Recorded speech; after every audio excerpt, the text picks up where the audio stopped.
bankiga dhexe ee Soomaaliya iyo gudoomiyaha gobolka Banaadir ayaa dhawaan mar kale ka digay inay ku sirmaan shirkadahan sheeganaya inay ka shaqeeyaan suuqa sarrifka lacagaha qalaad ee Forex kuwaasi oo faa'iidooyin badan ku soo xirogelinaya macaamiishooda. Saraakiisha dawladdu waxay nooca ganacsigan ku tilmaameen bonds scheme kaasi oo ah in lacag laga qaaday macmiil la siiyo qof kale iyadoo lacagaha lagu maamulayana ay ku xiran yihiin inta macaamiil ee cusub ee mar walba lagu qancinayo inay lacaga ku soo darsadaan ganacsigan oo ku salaysan hab khiyaano ah sida ay saraakiishu sheegeen. Bankiga dhexe ee Soomaaliya waxa uu qoraal uu soo saaray uu ku amray in la joojiyo shirkadahan isla markaana akawnadooda la xiro.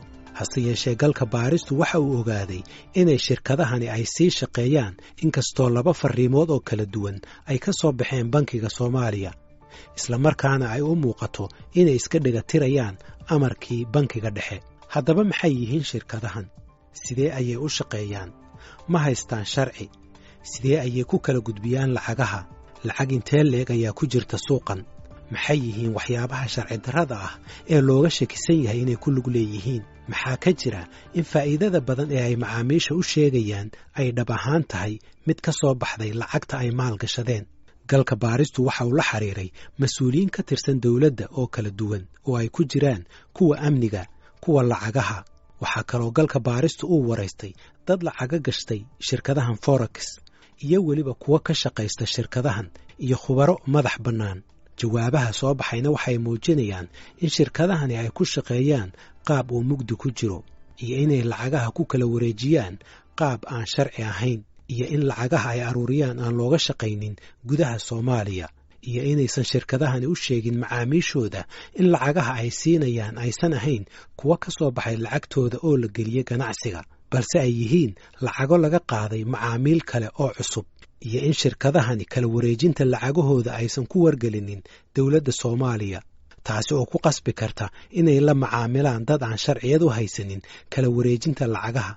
Maxamed Mukhtaar Ibraahim waa wasiirkii hore ee batroolka Soomaaliya haatanna waxa uu madax ka yahay macadka maamulka iyo maareynta dadweynaha ee CPAM oo fadhigiisu yahay magaalada Muqdisho.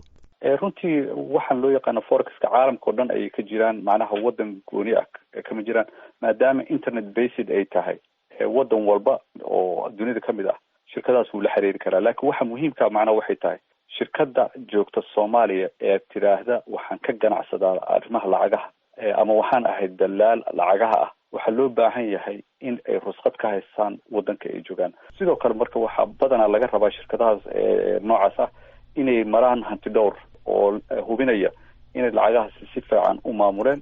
Sidoo kale waa inay u sheegaan dadka ay lacagaha ka qabanayaan khatarta ku imaan karta.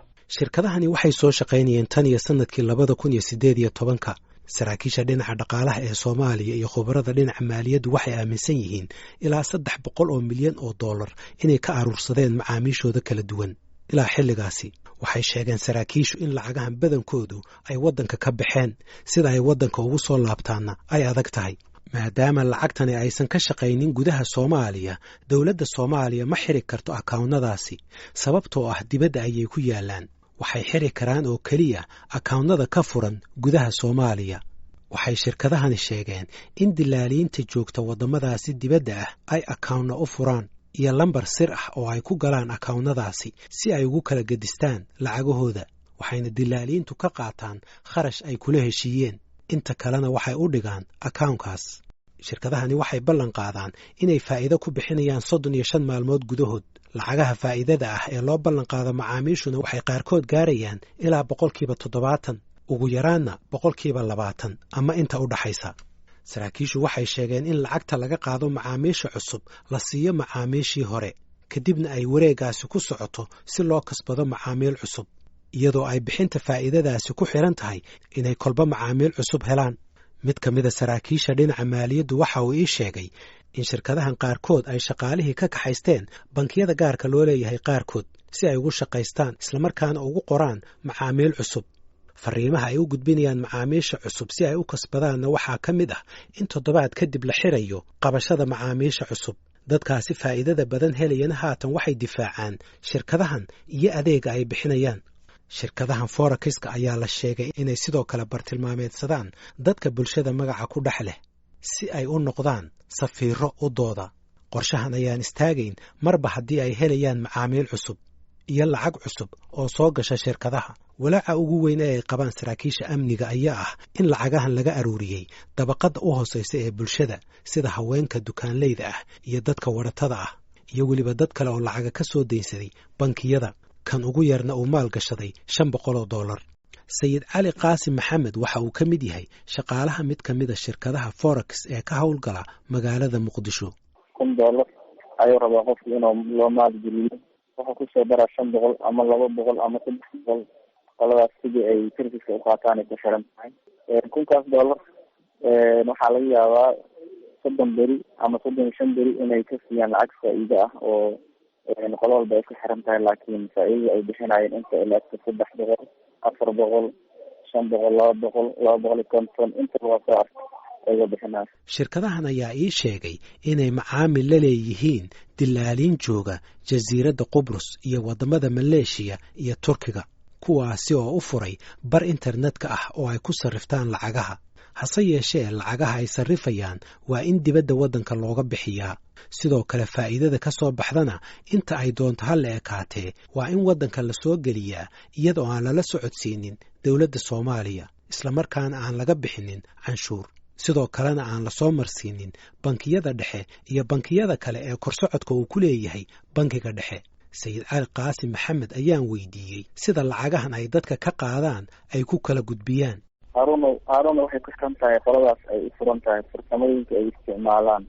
haddii lacagtan dibadda ka diboosigirayaan way samayn karaan, haddii gudihii ka diboosigirayaan laakiin way ku adkaa kartaa oo waddankanaga waa dareemi kartaa. central banki iyo mastercard regulation ku sameynaya bangiyadii oo bangiga xataa hadduu ku yaalo mastercard isticmaalayo muqdisho ama Soomaaliya uu ku yaalayo, waxaa laga yaabaa lacagta laga diboosigiraynayo inay xadidan tahay ama caqabad lagala kulmo.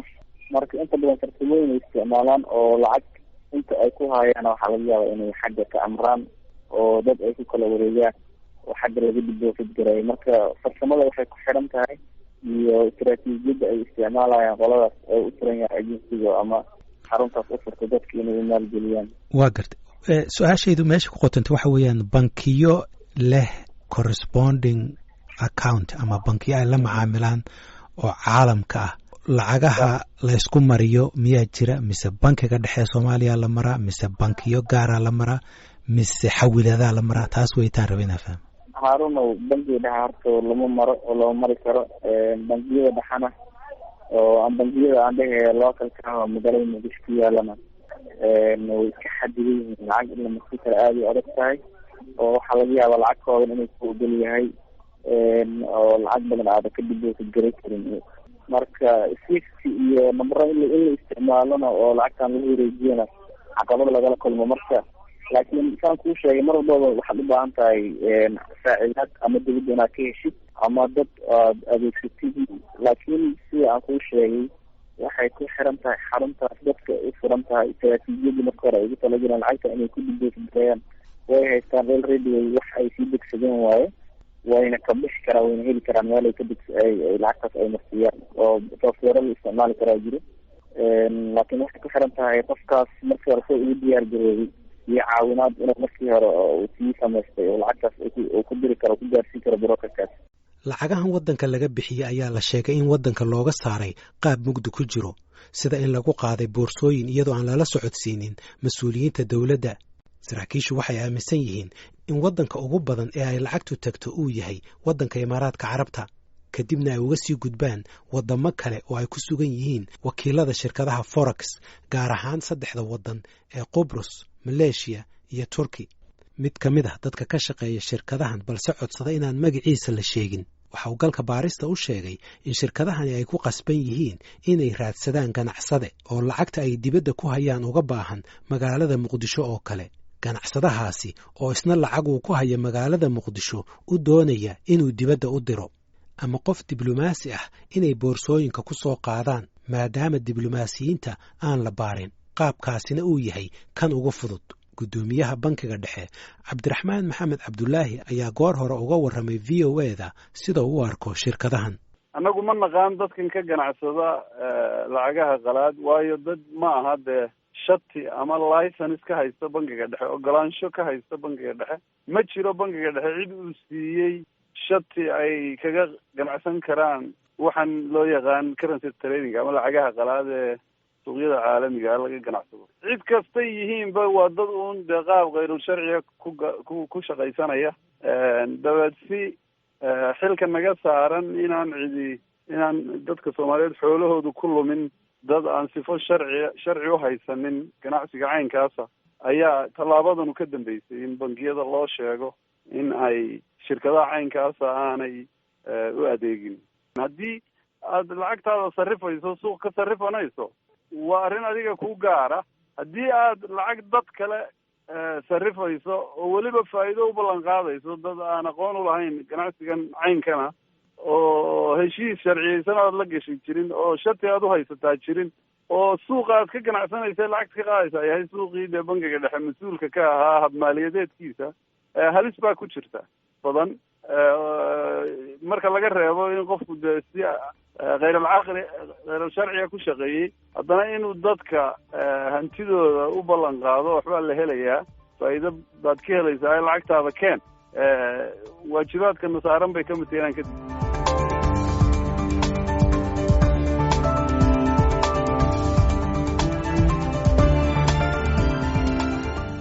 dadka ka shaqeeya qaarkood oo magacooda aan qariyey waxay ii sheegeen in xarumahan ay soo furtaan shatiyo ay ka qaataan degmooyinka ay ka shaqeeyaan ama gobolka Banaadir. galka baaristu waxa uu la xiriiray qaar ka mida shirkadaha oo ay ka mid tahay shirkadda Himilo. mid ka mida shaqaalaha shirkadda oo aan la hadlay waxay ii sheegtay in go'aanka ka soo baxay bankiga dhexe uusan wax saamayn ah u keenin. waxay ii sheegtay markii aan ka dalbaday waraysi in mas'uulka shirkaddu uu mashquulsan yahay. waxaan sidoo kale la xiriiray shirkadda Global Market, waxaana mid ka mida mas-uuliyiintu uu ii sheegay inuu raadin doono mas'uul shirkadda ah oo aan ka waraysto, taasi oo markii dambe suurtogeli weyday. waxaase uu ii sheegay inay iyagu laftoodu la xiriireen dowladda Soomaaliya, ayna u sheegeen inay doonayaan in sharci la siiyo ay ku shaqaystaan. mas-uuliyiinta qaarkoodna ay ugu jawaabeen inaanay xilligan degsanayn shuruucdii maaliyadeed ee ay ku shaqayn lahaayeen. markii shuruucdaas la sameeyana loo yeeri doono, inta ka horraysana ay iska sii shaqaystaan. waa sida uu hadalka u dhigay. waxaa galka baaristu uu sidoo kale la xiriiray qaar ka mid ah dadka macaamiisha ah ee lacagaha ku darsaday shirkadahan. waxaa dadkaasi ka mid ah Cali Cabdulaahi oo maal gashaday 2 shirkadood. aniga markii koowaad waxaan ku darsaday 300 oo lacag. dowladda hadalkeeda waad maqashay, waxay tidhi shirkadahan akawnnadoodana waa in la xiraa, lacagahoodana waa in maaragtay la joojiyaa. waxayna sheegtay dowladdu shirkadahani inaysan wax sharciya ka haysan dowladda.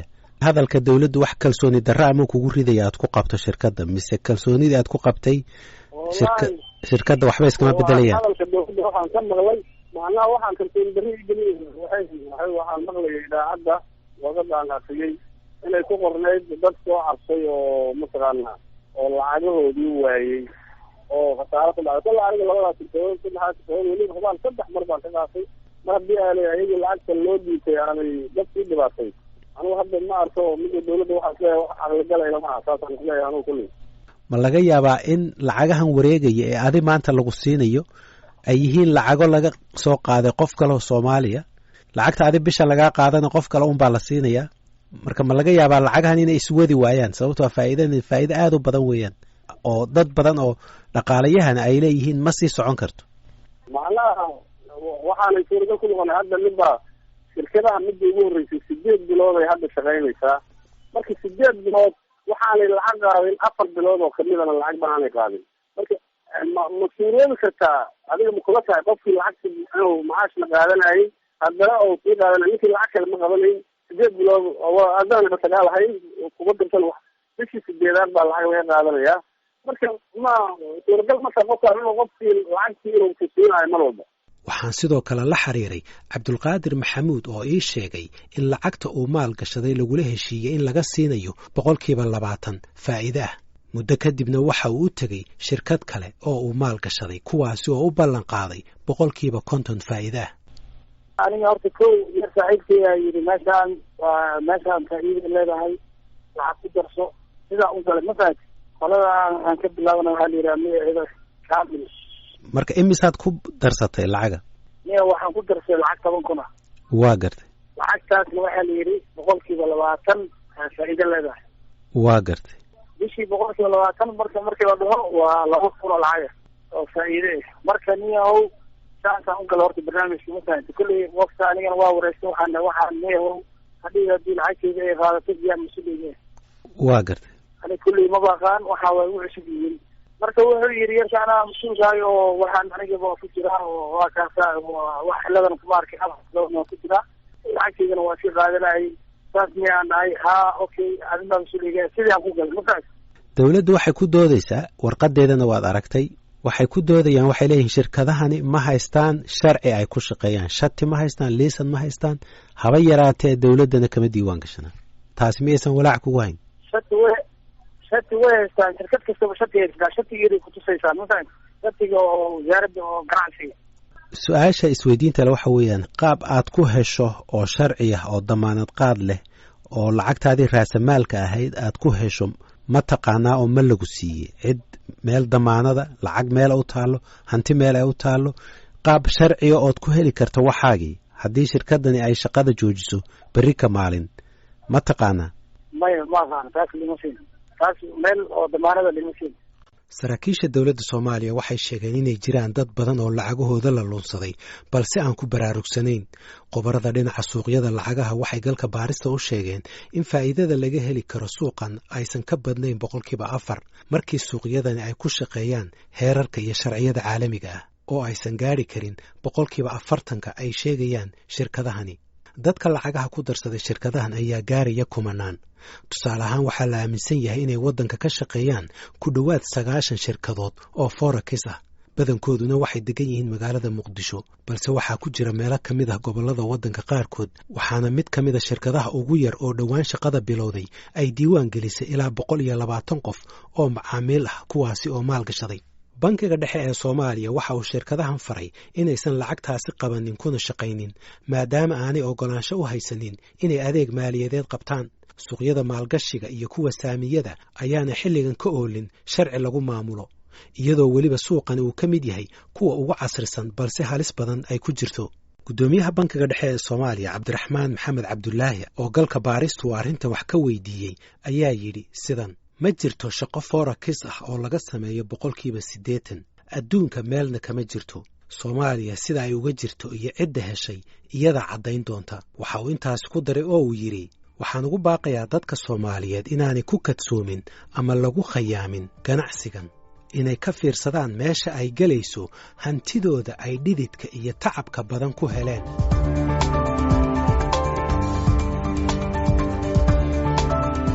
dadka maalgashaday qaarkood ayaa sheegaya in ganacsigan ay ka faa'iidaysteen dhalinyaro badan oo ka tahriibi lahaa waddanka iyo kuwo kale oo aan shaqo haynin. haddaba sidee ayay dawladdu u sharciyeyn kartaa shirkadahan? sayid cali qaasim maxamed oo ka shaqeeya mid ka mid a shirkadaha forex ayaan hordhigay qodobkan. number 1 face ay soo dhawaan dad tiiga ah oo dadkan xoolahooda si fudud ku qaato sumcaddana uga ciyaaro si aysan u imaan waa in loo sameeyaa shuruuc kulley dawladday taas looga baahan yahay waa in u sameysaa dawladda shuruuc dadkaas aysan si fudud dadka xoolahooda qaab aysan ula dhuuman ayagana loogu ogolaadaa inay dadkii una faa'iideeyaan kana faa'iidaystaan. runtii dhalinyaro badan oo maanta tahriibi lahayd dhalinyaro badan oo maanta waxbarasho la-eed haddii ay waxbarasho ka helaan ama ay fursad u heleen inta lacag yar ku darsadaan inay waxna ku dartaan kana noolaadaan waa arrin wanaagsan. haddii dhalinyaro meel wax ka bilaabaan la ay barnaamijka inta barteen ay ku shaqaystaan waa arrin wanaagsan. weliba waxa aada u fiicnaan lahayd in la heli karo qaab fudud oo dadkan lacagaha markii ay faa'iidaan ay kusoo wareegsan karaan. sida tusaale kale waddankan Kenya kale barnaamij waxaa jira qofka marka isla markiiba faa'iido oo lacagtiisa kala bixi karo oo la yidhaha M-Pesa. laakiin Soomaaliya waxaa laga yaabaa in hadee wadankii maadaama central banki uusan iyo ama central banki uu shaqeynaa laakiin wadanka xayiraada saaran oo waa ognahay maanta lacag hadii soo gelay waa wax kontaroolan marka oo xawilaadihii iyo qololba dhibay ku qabaan maanta lacag inay magaalada Muqdisho ama Soomaaliya inay soo gaarsiiyaan.